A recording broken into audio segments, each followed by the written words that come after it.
ಸಚಿವೆ ಲಕ್ಷ್ಮೀ ಹೆಬ್ಬಾಳ್ಕರ್ ಪುತ್ರನ ಕಾರು ಚಾಲಕನಿಗೆ ಚಾಕು ಇರಿತವಾಗಿದೆ. ಬೆಳಗಾವಿಯ ಬೆಳಗುಂದಿ ಗ್ರಾಮದ ಬಸವಂತ ಎಂಬುವರು ಚಾಕು ಇರಿತಕ್ಕೆ ಒಳಗಾಗಿರುವಂಥದ್ದು. ಸಚಿವೆ ಲಕ್ಷ್ಮೀ ಹೆಬ್ಬಾಳ್ಕರ್ ಪುತ್ರನ ಕಾರು ಚಾಲಕ ಅವರು ಬೆಳಗಾವಿಯ ಬೆಳಗುಂದಿ ಗ್ರಾಮದ ಬಸವಂತ ಕೊಳಲ್ಕರ್ಗೆ ಚಾಕು ಇರಿತವಾಗಿದ್ದು ಹೆಚ್ಚಿನ ಅವರ ಚಿಕಿತ್ಸೆಯ ಹಿನ್ನೆಲೆಯಲ್ಲಿ ಆಸ್ಪತ್ರೆಗೆ ದಾಖಲು ಮಾಡುವಂತಹ ಕೆಲಸವನ್ನು ಕೂಡ ಮಾಡಲಾಗಿದೆ. ಮತ್ತು ಚಾಕು ಇರಿತವನ್ನ ಯಾರು ಮಾಡಿದ್ದಾರೆ, ಯಾಕೆ ಮಾಡಿದ್ದಾರೆ ಅನ್ನುವಂತಹ ಪ್ರಶ್ನೆ ಕೂಡ ಇದಕ್ಕೆ ಕಾರಣವಾಗ್ತಾ ಇದೆ. ಇವರು ಲಕ್ಷ್ಮೀ ಹೆಬ್ಬಾಳ್ಕರ್ ಪುತ್ರನ ಕಾರು ಚಾಲಕ ಆಗಿದ್ದಾರೆ. ಸದ್ಯ ಗಂಭೀರವಾಗಿ ಚಾಕು ಇರಿತಕ್ಕೆ ಒಳಗಾಗಿ ತೀವ್ರ ರಕ್ತಸ್ರಾವವಾಗಿದ್ದು ಆಸ್ಪತ್ರೆಯಲ್ಲಿ ದಾಖಲಾಗಿದ್ದಾರೆ. ಅವರಿಗೆ ಬೇಕಾದಂತಹ ಎಲ್ಲ ಚಿಕಿತ್ಸೆಗಳನ್ನು ಈಗಾಗಲೇ ಮುಂದುವರಿಸಲಾಗಿದೆ. ಯಾರ ಮೇಲೆ ಅನುಮಾನವನ್ನು ವ್ಯಕ್ತಪಡಿಸ್ತಾ ಇದ್ದಾರೆ, ಪರ್ಸನಲ್ ಆಗಿ ಏನಾದರೂ ವೈಷಮ್ಯದ ಹಿನ್ನೆಲೆಯಲ್ಲಿ ಈ ರೀತಿಯ ಕೃತ್ಯ ಆಗಿದೆಯೋ ಅಥವಾ ಲಕ್ಷ್ಮೀ ಹೆಬ್ಬಾಳ್ಕರ್ ಅಥವಾ ಅವರ ಪುತ್ರನ ಮೇಲಿರುವಂತಹ ಕೋಪವನ್ನು ಈ ಚಾಲಕನ ಮೇಲೆ ತೀರಿಸಿಕೊಳ್ಳಲಾಗಿದೆಯೋ ಅನ್ನುವಂತಹ ಅನುಮಾನ ಸದ್ಯ ಇದ್ದು ಪೊಲೀಸರು ಪ್ರಕರಣವನ್ನು ದಾಖಲು ಮಾಡಿಕೊಂಡಿದ್ದಾರೆ. ಚಾಕು ಇರಿತ ಮಾಡಿದಂತಹ ವ್ಯಕ್ತಿ ಸಿಕ್ಕಾಕೊಂಡಿದ್ದಾನಾ ಇಲ್ವಾ, ತಲೆಮರೆಸ್ಕೊಂಡ ಅನ್ನೋದರ ಬಗ್ಗೆ ಕೂಡ ಇನ್ನಷ್ಟೇ ಮಾಹಿತಿ ಸಿಗಬೇಕಾಗಿದೆ. ಬೆಳಗಾವಿ ನಗರದ ಕ್ಲಬ್ ರಸ್ತೆಯಲ್ಲಿ ಈ ಘಟನೆ ಸಂಭವಿಸಿರುವುದು. ಬಸವಂತ ಕಡೋಲ್ಕರ್ ಎಂಬುವರಿಗೆ ಚಾಕು ಇರಿತ ಆಗಿದೆ. ಇವರು ಲಕ್ಷ್ಮೀ ಹೆಬ್ಬಾಳ್ಕರ್ ಅವರ ಪುತ್ರ ಇದ್ದಾರಲ್ಲ, ಅವರ ಕಾರು ಚಾಲಕ. ಅವರಿಗೆ ಗಂಭೀರವಾಗಿ ಈಗ ಗಾಯವಾಗಿದೆ.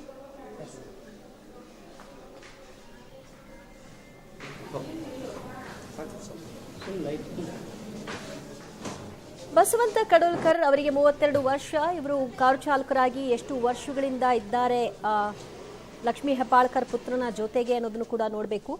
ರಾಜಕೀಯ ವೈಷಮ್ಯದ ಹಿನ್ನೆಲೆಯಲ್ಲಿ ಇವರ ಮೇಲೆ ಆ ಅಟ್ಯಾಕ್ ಆಗಿದೆಯಾ ಅನ್ನುವಂತಹ ಪ್ರಶ್ನೆ ಕೂಡ ಇಲ್ಲಿ ಬರುತ್ತೆ. ಮತ್ತಷ್ಟು ಮಾಹಿತಿ ಪಡೆಯೋಣ ನಮ್ಮ ಪ್ರತಿನಿಧಿ ದಿಲೀಪ್ ಕೊರಂದವಾಡೆಯಿಂದ. ದಿಲೀಪ್, ಈ ಚಾಕು ಇರಿತದ ಸಂಬಂಧಿತವಾಗಿ ಏನೆಲ್ಲ ಮಾಹಿತಿಗಳು ಸಿಗ್ತಾ ಇದೆ?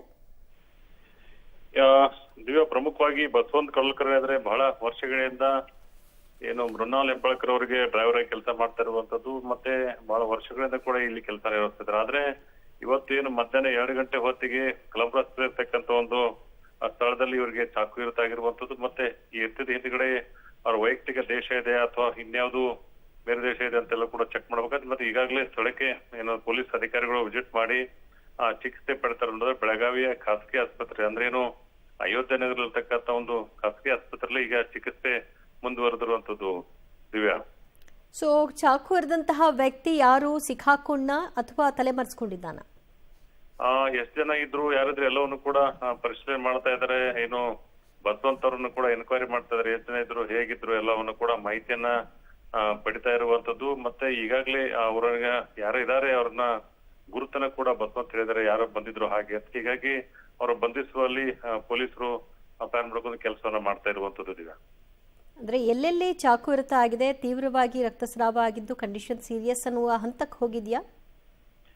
ಹೌದು, ಈಗ ಎಲ್ಲೆಲ್ಲಿ ಆಗಿದೆ ಅಂತ ಹೊಟ್ಟೆ ಮತ್ತೆ ಬೆನ್ನಿನ ಭಾಗದಲ್ಲಿ ಆಗಿದೆ ಮಾತ್ರ ಹೇಳ್ತಾ ಇದ್ರೆ, ಆದ್ರೆ ಯಾವುದು ಯಾತ್ರ ಒಂದು ಆಗಿರುವಂತದ್ದು ಮತ್ತೆ ಜೀವದ ಹಾನಿ ವಿಚಾರದಲ್ಲಿ ಆಗ್ಲಿ ಅಥವಾ ಅವರ ಟ್ರೀಟ್ಮೆಂಟ್ ವಿಚಾರದಲ್ಲಿ ಯಾವುದೋ ಮಾಹಿತಿಯನ್ನು ಕೂಡ ಏನು ವೈದ್ಯರು ಹೊರಗಡೆ ಬಿಡ್ತಾ ಇಲ್ಲ. ಅಂದ್ರೆ ಇದು ಅವರ ಪರ್ಸನಲ್ ಜಗಳದಿಂದ ಏನಾದ್ರೂ ಆಗಿರಬಹುದಾ ಅಥವಾ ಲಕ್ಷ್ಮೀ ಹೆಬ್ಬಾಳ್ಕರ್ ಅವ್ರ ಮೇಲೆ ಇರ್ತಕ್ಕಂತಹ ವೈಷಮ್ಯ ಇವರ ಮೇಲೆ ತಿರುಗಿರಬಹುದಾದಂತಹ ಅನುಮಾನಗಳು ಕಾಣಿಸ್ಕೊಳ್ತಾ ಇದೆಯಾ? ಯಾರಾದ್ರೂ ಮಾತನಾಡಿದ್ದಾರಾ ಈ ಸಂಬಂಧಿತವಾಗಿ?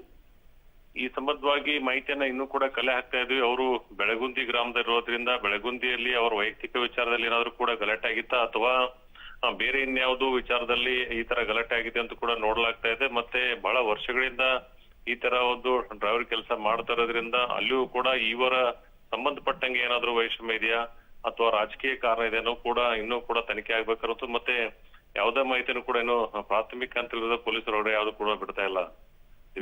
ದಿಲೀಪ್ ಸಂಪರ್ಕದಲ್ಲಿರಿ, ಮತ್ತಿಷ್ಟು ಮಾಹಿತಿ ಪಡ್ಕೊಳ್ತೀವಿ. ಸದ್ಯ ಇಬ್ಬರು ದುಷ್ಕರ್ಮಿಗಳಿಂದ ಈ ಕೃತ್ಯ ಆಗಿದೆ ಅನ್ನೋದು ಗೊತ್ತಾಗ್ತಾ ಇದೆ. ಬೈಕ್ನಲ್ಲಿ ಬಂದಂತಹ ವ್ಯಕ್ತಿಗಳು ಕಾರ್ನಿಂದ ಇಳಿದಂತಹ ಈ ವ್ಯಕ್ತಿಯ ಮೇಲೆ ಅಟ್ಯಾಕ್ ಮಾಡಿದ್ದಾರೆ. ಬೆಳಗಾವಿಯಲ್ಲಿ ಲಕ್ಷ್ಮೀ ಹೆಬ್ಬಾಳ್ಕರ್ ಪುತ್ರನ ಕಾರು ಚಾಲಕ ಇವರು. ಮಧ್ಯಾಹ್ನ ಏಕಾಏಕಿ ದಾಳಿ ನಡೆಸಿದ್ದು ಚಾಕುವಿನಿಂದ ಇರಿದಿದ್ದಾರೆ ದುಷ್ಕರ್ಮಿಗಳು. ಕಾರು ನಿಲ್ಲಿಸಿ ಇಳಿತಿದ್ದ ಹಾಗೆ ಕಾರಿನ ಚಾಲಕ ಬಸವಂತ್ ಮೇಲೆ ಅಟ್ಯಾಕ್ ಆಗಿದೆ. ಎದೆ, ಭುಜ, ತೊಡೆ ಸೇರಿದಂತೆ ಒಟ್ಟು 4 ಕಡೆಗಳಲ್ಲಿ ಚಾಕುವಿಂದ ಇರಿಯಲ್ಪಟ್ಟಿದೆ ಅನ್ನುವಂತಹ ಮಾಹಿತಿ ಕೂಡ ಲಭ್ಯವಾಗ್ತಾ ಇದೆ. ಸದ್ಯ ಖಾಸಗಿ ಆಸ್ಪತ್ರೆಗೆ ಅವರನ್ನ ದಾಖಲು ಮಾಡಲಾಗಿದ್ದು ಚಿಕಿತ್ಸೆಯನ್ನ ಕೊಡ್ತಾ ಇದ್ದಾರೆ. ಮತ್ತು ಈಗಾಗಲೇ ಡಿಸಿಪಿ, ಎಸಿಪಿ ಎಲ್ಲರೂ ಕೂಡ ಆಸ್ಪತ್ರೆಗೆ ಭೇಟಿ ಕೊಟ್ಟಿದ್ದಾರೆ.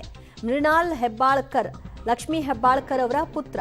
ಅವರ ಕಾರು ಚಾಲಕ ಬಹು ವರ್ಷಗಳಿಂದ ಚಾಲಕರಾಗಿ ಅವರ ಜೊತೆಗೆ ಇದ್ದಾರೆ ಅನ್ನುವಂತಹ ಮಾಹಿತಿ ಕೂಡ ಲಭ್ಯವಾಗ್ತಿದೆ.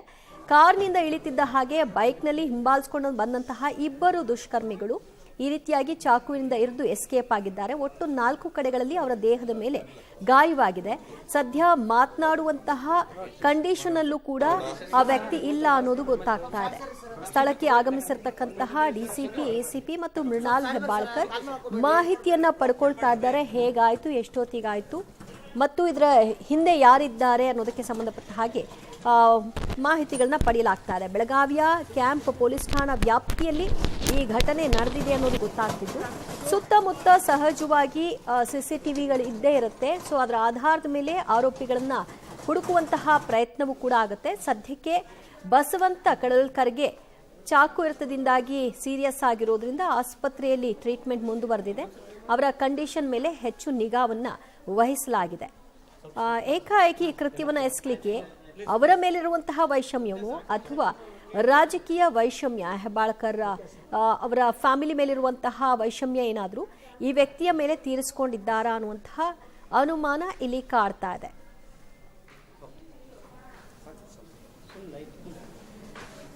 ಈ ಹಿಂದೆ ಕೂಡ ಲಕ್ಷ್ಮೀ ಹೆಬ್ಬಾಳ್ಕರ್ ಅವರ ಕಾರು ಅಪಘಾತ ಆಗಿತ್ತು. ಆ ಸಂದರ್ಭದಲ್ಲಿ ಲಕ್ಷ್ಮೀ ಹೆಬ್ಬಾಳ್ಕರ್ ಅವರಿಗೆ ಗಾಯ ಆಗಿತ್ತು. ಅವರು ಆಸ್ಪತ್ರೆಗೆ ದಾಖಲಾಗಿ ಟ್ರೀಟ್ಮೆಂಟ್ ಪಡ್ಕೊಂಡು ಚೇತರಿಕೆ ಕಂಡಿದ್ರು. ಸೊ ಈಗ ಈ ಒಂದು ಹಿನ್ನೆಲೆ, ಈ ಘಟನೆ ಏನಾಗಿದೆ, ಇವರು ಬಂದು ಲಕ್ಷ್ಮೀ ಹೆಬ್ಬಾಳ್ಕರ್ ಪುತ್ರ ಮೃಣಾಲ್ ಹೆಬ್ಬಾಳ್ಕರ್ ಇದ್ದಾರಲ್ಲ, ಅವರ ಕಾರು ಚಾಲಕ. ಸೊ ಅವರ ಕಾರು ಚಾಲಕರ ಮೇಲೆ ಈ ಅಟ್ಯಾಕ್ ಆಗಿದೆ. ಕಾರಣ ಏನು ಅನ್ನೋದು ಈಗ ಬಹಳ ಗಂಭೀರವಾಗಿರುವಂತಹ ವಿಷಯ. ಎದೆ, ಭುಜ, ತೊಡೆ ಸೇರಿದಂತೆ ಒಟ್ಟು 4 ಕಡೆಗಳಲ್ಲಿ ಇಬ್ಬರು ದುಷ್ಕರ್ಮಿಗಳು ಬೈಕ್ನಲ್ಲಿ ಬಂದು ಕಾರ್ನಿಂದ ಇಳಿತಿದ್ದ ಹಾಗೆ ಬಸವಂತ ಕಡೋಲ್ಕರ್ ಅವರ ಮೇಲೆ ಅಟ್ಯಾಕ್ ಮಾಡಿದ್ದಾರೆ. ಅವರ ಪ್ರಾಣವನ್ನ ತೆಗಿಬೇಕು ಅನ್ನುವಂತಹ ಪ್ರಯತ್ನದ ಭಾಗವಾಗಿ ಈ ಅಟ್ಯಾಕ್ ಆಗಿತ್ತು ಅನ್ನೋದು ಕೂಡ ಮೇಲ್ನೋಟಕ್ಕೆ ಕಾಣಿಸ್ತಾ ಇದೆ.